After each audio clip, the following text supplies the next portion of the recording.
Praise God. Huwag natin patakpan yung Jesus Praise God. Praise the Lord po, with the highest praise. Glory and honor to our Lord, Savior Jesus Christ. We give God all honor, our beloved parents of the Lord. We remember and cherish the blessed preachings and teachings of our dearly beloved pastor, evangelist Wendy Almeida, and beloved Honorable Assistant Pastor, our beloved Mama Dear, Nancy Almeida. Greetings also to the beloved Almeida family, beloved preachers, workers, beloved brethren, and visitors. Hallelujah! Nagpupurit nagpapasalamat po sa mahal na Jesus sa pagkakataon po ito na ako po muli po nakapunta sa lugar po ito. Nagagalak po ang aking puso na sa pangalawang pagkakataon ay niloob po ng mahal na Jesus na ako po makatulong sa lugar po ito. Hallelujah!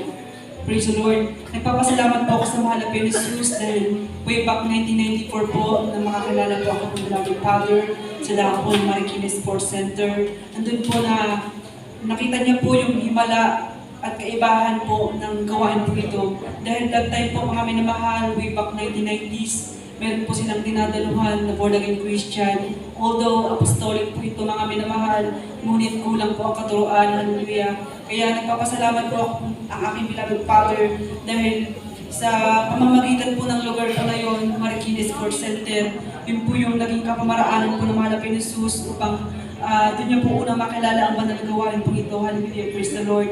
Nagpapasalamat po kami sa mahal na Jesus dahil sa lugar po namin inaabot po ng banal na gawain ng ating pinakamahal na Jesus. Bagamat nasa malayo po kaming lugar, ngunit yan po naabot po ng panalangin ng tao ng Diyos. Hallelujah, praise the Lord. Picture testimony po mga minamahal. Hallelujah, nagpapasalamat po ako sa mahal na Jesus dahil batang po lamang po ako ng mga minamahal nang makagat po ako ng aso. Hallelujah. Na talagang yung kinagat po ako ng aso, talagang hindi ko po mawarian kung ano po yung nangyayari sa akin. Hallelujah. Na doon po na nararamdaman ko po yung aking pong physical na pangatawan, nandun po yung panghihina, hallelujah, na masasabi po na parang katulad ng kulay na tagtang-tagtang po mga minamahal. Ngunit salamat po sa ating pinakamamahal na Jesus dahil sa pamamagitan po ng akong beloved mother, beloved auntie, hallelujah, sa unang panalangin po ng beloved pastor, hallelujah, yung kumagat po na aso sa akin, yung rabies po na pumasok sa aking katawan, yan po yung tinanggal ang ating pinakamamahal na Jesus. At hindi po nagpapasalamat din po sa mahal na Jesus dahil hindi lamang po yan isang beses nangyari sa akin, maraming beses po mga minamahal. Ngunit salamat po sa mahal na Jesus dahil nandun po na ang mahal na Jesus po ang dakilang manggagamot. Hallelujah, praise the Lord.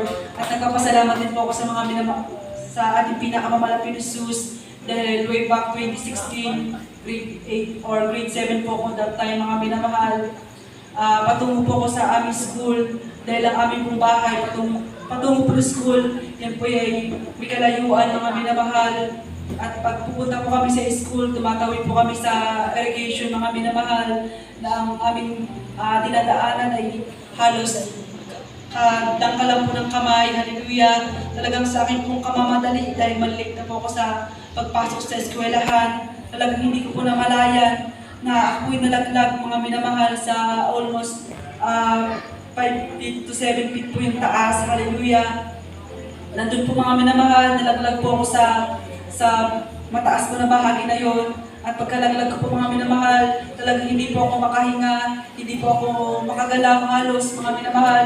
Ngunit sabi ko po, hallelujah po ako ng hallelujah sa mga panalangin po ng mga pastor. Ay tanggalin po ng mahal na Jesus yung aking pong ang aking pong hindi pa hinga tulad po ng nalaglag po ako sa irrigation po na yon. Salamat po sa mahal na Jesus dahil nandiyan po ang pagtugon ng ating pinakamamahal na Jesus. Hallelujah, praise the Lord. Yung po labas pang pinupulit na pasalamatan sa ating pinakamamahal na Jesus at isa rin po pag-iingat ng ating pinakamamahal na Jesus. Hallelujah. Sa daan po ng San Isidro Outreach. Hallelujah. Pagkatapos po ng mananagawain, naghatid po kami ng mga baguhan, po mga minamahal. Hallelujah. Yung amin pong sa ating pong pagmumotor mga minamahal, hindi ko po namalayan na flat po pala yung gulong, mga minamahal. Nagtataka po ako bakit parang gumigewang po yung aking pagmumotor. Hallelujah. Ngunit salamat po sa mahal na Jesus dahil pinag-ingatan niyo po kami. Hallelujah. Hallelujah. Dahil yung aming po pinadaanan ngayon, yung kabilang bahagi po is bangin. Hallelujah. Ngunit salamat po sa mahal na Jesus na pinag-ingatan niyo po kami sa sitwasyon po na yun. Hallelujah. Praise the Lord. Nagpapasalamat din po ako sa mahal na Jesus dahil bata pa lamang po ako ay nandiyan po na habagan po umaawit na po sa mahal na Jesus. Magmula po children's choir, youth choir, at ngayon po sa kabagan ng pinakamalapit ni Jesus bilang single choir member. Yan po labis-labis po po pasalamatan sa ating pinakamalapit ni Jesus. Kaya bilang pasasalamat, nais ko pong alayan ang ating pinakamalapit ni Jesus. Amen. Hallelujah.